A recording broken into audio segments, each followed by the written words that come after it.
नमस्कार, today 24.in में मैं चंद्रकांत मिश्रा एक बार फिर से आपका स्वागत करता हूं। दीघा विधानसभा क्षेत्र काफ़ी हॉट हो चुका है। कई सोशल वर्कर इसमें अपना दखल दे रहे हैं, पॉलिटिकल करियर बनाने के चक्कर में हैं कि क्या उनका उद्देश्य है। इन सभी बातों से दो चार हम लोग होंगे। और अभी हम लोगों के पास में दीघा विधानसभा के ही प्रत्याशी हैं शुभम कुमार, जो सन्नी के नाम से फेमस हैं। इस व्यक्ति विशेष का परिचय मात्र इतना ही नहीं है। इस व्यक्ति विशेष ने कई तरह के काम किए हैं। बिंग हेल्पर नामक एक संस्थान है जिसमें ये फाउंडर मेंबर भी हैं और एक्टिव वर्कर भी हैं। और पानी जब पटना में लगा हो उस समय भी इन्होंने मदद की है, भुखमरी के टाइम में भी मदद की है, कोरोना काल में भी मदद की है, हमेशा मदद किया है। स्कूटर का एम्बुलेंस बना करके लोगों को मदद किया, रिक्शा वाले को मदद किया, ठेला वाले को। लेकिन ऐसी क्या मतलब हो गई है, इतनी ज़्यादा उत्तेजना हो गई, या क्या इनके दिमाग में आया कि ये अपना पॉलिटिकल में करियर बनाने के लिए इस विधानसभा चुनाव में ये कूद गए हैं। इन्हीं सब बातों से दो चार होने के लिए हम लोग अभी शुभम के पास में आए हैं और शुभम जी से हम लोग बात करेंगे। आपका बहुत बहुत स्वागत है शुभम जी। पहले तो मैं टुडे 24.in और तमाम दीघा विधानसभा क्षेत्र के जनता को प्रणाम करता हूँ। एक्चुअली जो समाज सेवा होता है वो हम लोग ज़मीनी स्तर से कर रहे थे, मगर थोड़े थोड़े लेवल पर कर रहे थे। और अगर कुछ हम लोग बड़ा करना चाहते हैं, जैसे कि मान लें हम लोग शिक्षा क्षेत्र में जाके हम लोग सरकारी स्कूल में कंप्यूटर की शिक्षा नहीं दी जाती है। हम लोग उन बच्चे लोग को हम लोग शिक्षा दे रहे थे। और कोरोना काल हो गया, या पटना में पानी आया क्यों, किनके कारण आया, क्या ऐसे गलतियाँ हुई थी जिसके कारण आया, और बार बार सरकार उस गलतियां को क्यों दोहरा रही है। अगर स्वास्थ्य, जिस कोरोना महामारी में आप लोगों ने देखा होगा कि किस तरह से हालत था हमारे NMCH का या PMCH का या जो भी अस्पताल रहे हैं, तो कहीं ना कहीं जो सिस्टम है पूरा वो अच्छा नहीं है और करप्शन बहुत पैमाने पे भरा हुआ है। देखिए, ये सिस्टम काफ़ी दिनों से चला आ रहा था। क्या ऐसा नहीं लगता है कि शुभम को ये पॉलिटिक्स में आना बड़ा जल्दी हो गया? देखिए, जैसा कि हमारे भारत का संविधान में भी लिखा हुआ है कि इसमें कोई एज की ये नहीं होती है। अगर आज हम लोग नहीं उतरेंगे, अगर हम लोग उतरेंगे 50 साल की उम्र में, 60 साल की उम्र में, तो क्या सोच के कितना विकास कर पाएंगे। जो हमारे लेवल के यूथ होंगे वो लोग का थॉट, वो बड़े बूढ़े लोग जो होते हैं वो लोग कैसे समझ पाएंगे। सारे बूढ़े लोग अभी सीट पे बैठे हुए हैं, कुर्सी पे बैठे हुए हैं। उन लोगों को पता ही नहीं है कि यूथ के बारे में सोचे या नहीं सोचे। यूथ है, जोश है, बड़ी अच्छी बात है, लेकिन जोश के साथ अगर होश नहीं है तो फिर क्या?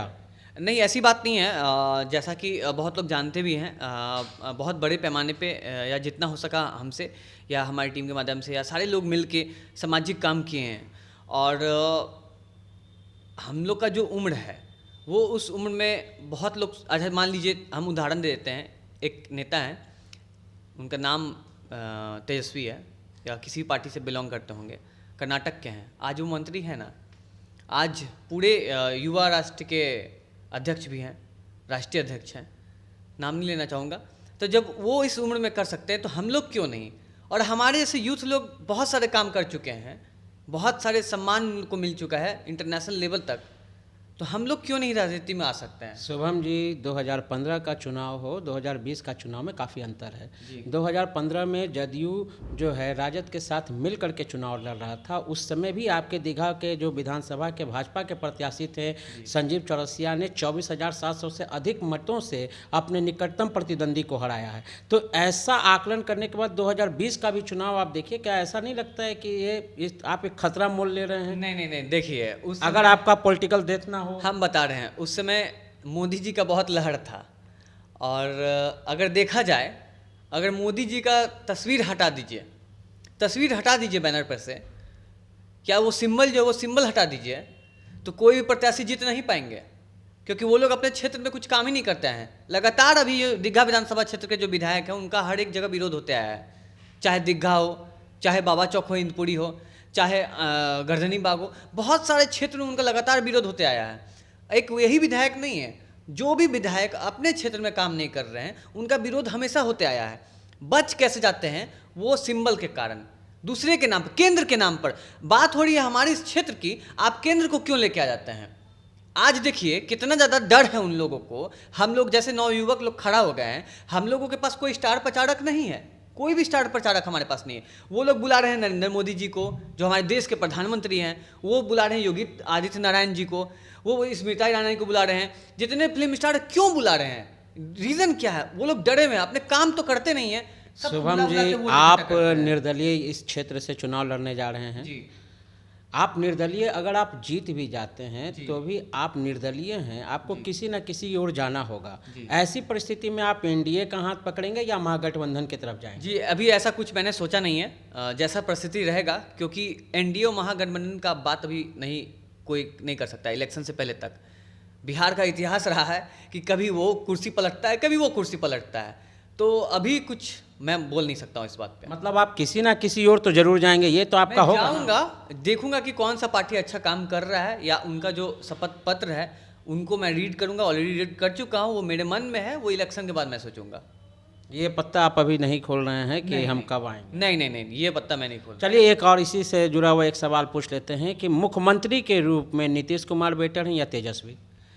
देखिए, ये भी मैं पत्ता नहीं खोल सकता हूँ। रीजन मैं वही बता रहा हूँ कि 2005 का चुनाव हो, 10 का हो, 15 का हो, कोई फिक्स नहीं रहा है। कभी कभी कोई पलटा पलटी करते आया है हमेशा। इस बार भी पलटा पलटी होगा, ये सभी कोई जान रहे हैं। जो पलटा मतलब चुनाव के पहले गठबंधन, चुनाव के समय गठबंधन और चुनाव के बाद नया गठबंधन भी देखने को मिलेगा। 100% इस बार बिहार के इतिहास में फिर से पलटा पलटी आप लोगों को दिखाई देगा, क्योंकि ये लोग जो हैं विकास हो उस पर सोचते नहीं हैं। बस ये लोग चाहते हैं कि हमारी सरकार आए। आपको क्या लगता है ये जो इलेक्शन हो रहा है, इसका रिजल्ट कैसा होगा? त्रिशंकु हो जाएगा क्या? बाई इलेक्शन की भी उम्मीद है? 100% इस इलेक्शन में बहुत अजीब होने वाला है, क्योंकि लहर लहर हल्ला किया हुआ है सबको। ये हल्ला हर समय होता है लहर का, मगर रिजल्ट के समय में बहुत अंतर आता है। अब फर्स्ट फेज का चुनाव कंप्लीट हो चुका है, सर्वे हो रहा है, कुछ लोगों का बात माना जाए को लग रहा है कि महागठबंधन को थोड़ा ज़्यादा सीट क्या मिल रहा है? देखिए, चुनाव से पहले मैं आपको फिर से बोला कि चुनाव से पहले बहुत सारी बातें बोली जाती हैं, मगर इलेक्शन के दिन जो मेन रिजल्ट था उस दिन का कुछ और नतीजा निकलता है। तो हम लोगों को उसका इंतजार करना चाहिए। चुनाव चिन्ह को लेके क्या बोलेंगे? बैट मिला है आपको? देखिए, बैट मिला है, और आप भी जानते हो कि जो हमारी इंडियन क्रिकेट टीम रही है हमेशा बेस्ट करते आई है, और अगर मेरे हाथ में भी बल्ला मिला है तो मैं भी चाहूँगा कि अपने क्षेत्र में सब नेता लोग बोलते हैं रोड नाला रोड नाला रोड नाला। रोड नाला तो एक सेकेंडरी ऑप्शन हो गया। मेरा मेन फोकस है इन्वायरमेंट को लेकर, शिक्षा को लेकर। इन द सेंस शिक्षा मतलब कि सिर्फ क ख ग घ नहीं, स्मार्ट क्लासेस के साथ सारे सरकारी स्कूल में मैं चाहता हूँ कि स्मार्ट क्लासेस की सुविधा होनी चाहिए। स्वास्थ्य केंद्र पे फोकस करूँगा, सिर्फ एक स्वास्थ्य केंद्र पे नहीं, दीघा विधानसभा क्षेत्र में विभिन्न क्षेत्रों में मैं चाहता हूँ कि नया स्वास्थ्य केंद्र की शुरुआत हो। सामुदायिक भवन हो गए, और ख़ास करके जो आम आदमी की मूलभूत सेवाएं होती हैं उन पर भी मैं ध्यान दूंगा। और सबसे बड़ी बात, जो मेरा सबसे बड़ा स्ट्रांग पॉइंट है, कि हमारे क्षेत्र में सारा काम होता है, सारा कंस्ट्रक्शन का होता है, विकास का काम होता है, मगर उसमें जितने भी लेबर लोग आते हैं या जितने भी एम्प्लॉय लोग आते हैं सब बाहर से आते हैं, बिहार से बाहर से आते हैं। तो मैं चाहता हूं कि मेरे जितने भी क्षेत्र में काम होंगी, मेरे सारे दीघा विधानसभा क्षेत्र के लोग ही उस कार्य को कंप्लीट करेंगे। दीघा विधानसभा क्षेत्र में कई बड़ी प्राइवेट स्कूल भी हैं, लेकिन दीघा के ही जो बच्चे लोग होते हैं उनका नामांकन उसमें नहीं हो पाता है। इसके लिए भी कुछ आपकी योजना है? देखिए, अभी की जो सरकार है उन लोगों का सेटिंग होते आया है, इसीलिए आज तक अगर आप बात करें किसी भी स्कूल का प्राइवेट, जो मतलब कि पटना में या बोले तो बिहार में टॉप लेवल का स्कूल है, हमारे क्षेत्र में है, मगर वहाँ पर हमारे क्षेत्र के लोगों के लिए कोई भी क्या कहते हैं उसको, आरक्षण टाइप का नहीं रहता है। वो लोग बाहरी लोग आते हैं, अपना बाहरी पैर भी लगाते हैं, उसमें जाता है। मगर अगर मैं आता हूँ, अगर मेरी सरकार यहाँ पर आती है, अगर मैं यहाँ पर एमएलए बनता हूँ, जनप्रतिनिधि बनता हूँ, तो 100% मैं यहाँ के जो जितने भी प्राइवेट स्कूल हैं वहाँ पे मैं अपने क्षेत्र के जो स्टूडेंट रहेंगे, छात्र छात्राएँ रहेंगे, उनके लिए मैं सीट रिजर्व कराने की सरकार से अपील करूँगा, प्राइवेट स्कूल से अपील करूँगा, और वो 100% होगा। युवा आप हैं, आप निर्दलीय चुनाव लड़ रहे हैं। युवा सोच लेके चिराग पासवान थे, इस बार पप्पू यादव थे, जिन्होंने पैरेलल उसी तरह से काम किया जैसे आपने किया। वो भी पानी में गए हैं, उन्होंने भी कोरोना काल में बड़ी सेवा की है, उसका भी वो अभी दावा कर रहे हैं और उसको भी भंजा रहे हैं। तो इन लोगों के साथ ना जाके आप निर्दलीय क्यों खड़ा हुए हैं? देखिए, हमारा ज़मीन है, और हमारे ज़मीन पे अगर कुछ होगा तो हमें जवाबदेही देना है। पॉलिटिकल पार्टी वाले कोई भी हो, ठीक है, वो लोग इलेक्शन लड़ते हैं, उसके बाद गायब होता है, हार गए तो गायब हो गए, उसके बाद वो लोग दिखेंगे नहीं।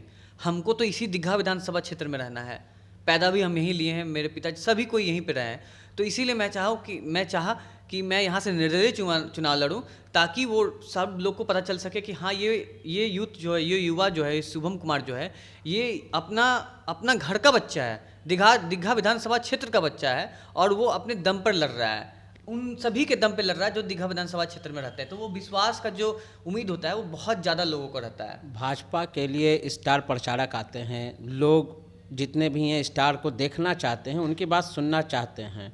शुभम के लिए कौन आ रहा है? शुभम के लिए कौन खड़ा होगा? कौन शुभम पे विश्वास करेगा और क्यों करे शुभम पे विश्वास दीघा की जनता, ये बताइए। एक सिंगर थी रेनू मंडल करके, वो हिट की और आज वो डाउन हो गई, देखने सभी कोई पहुंचता है। एक बाबा का ढाबा करके फेमस हो गया, बेचारे गरीब थे, 2 दिन 4 दिन बहुत लोग पहुंचा, मगर फिर छोड़ दिया। ठीक ना, कुछ हिट होता है ना तो लोग भीड़ इकट्ठा करता है, उसके बाद वो लोग चला जाता है।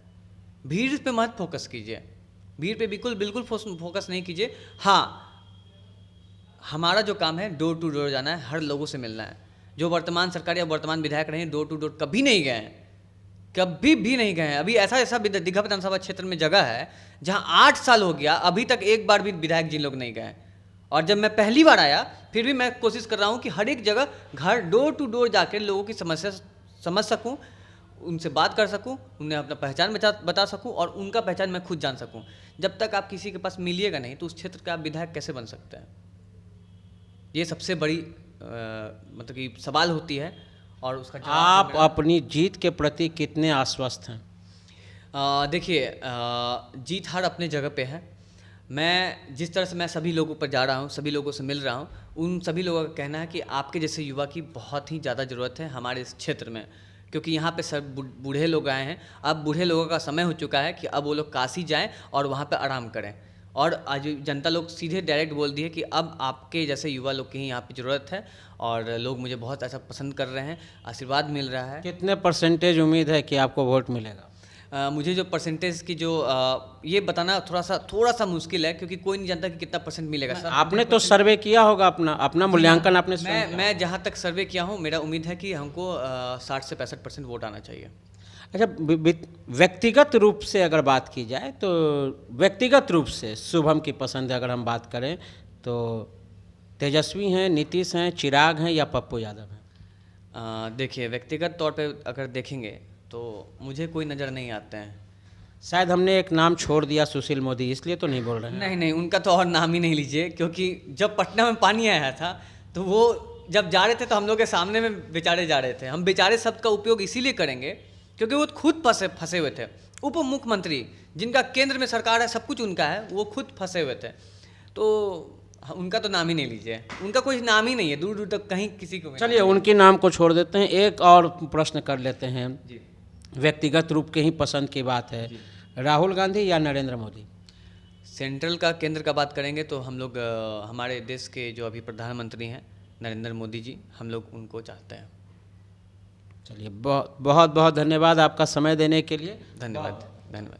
तो आपने देखा कि किस तरह से एक युवा व्यक्ति है, एक विशेष व्यक्ति है जो राजनीति में कूद पड़ा है। अब देखना ये है कि दीघा के जनता जो है इन पे कितना विश्वास करती है, इनको अपना कितना सहयोग और समर्थन करती है। क्या वास्तव में बिहार बदलने वाला है? क्या वास्तव में बिहार के राजनीति की बागडोर युवाओं के हाथ में आने वाली है? ये 3 तारीख का चुनाव होने के बाद ही समझ में आएगा कि जनता क्या चाहती है। आपके सवालों पर जवाब की जीत के साथ मैं Chandrakant Mishra, today24.in। Thank you.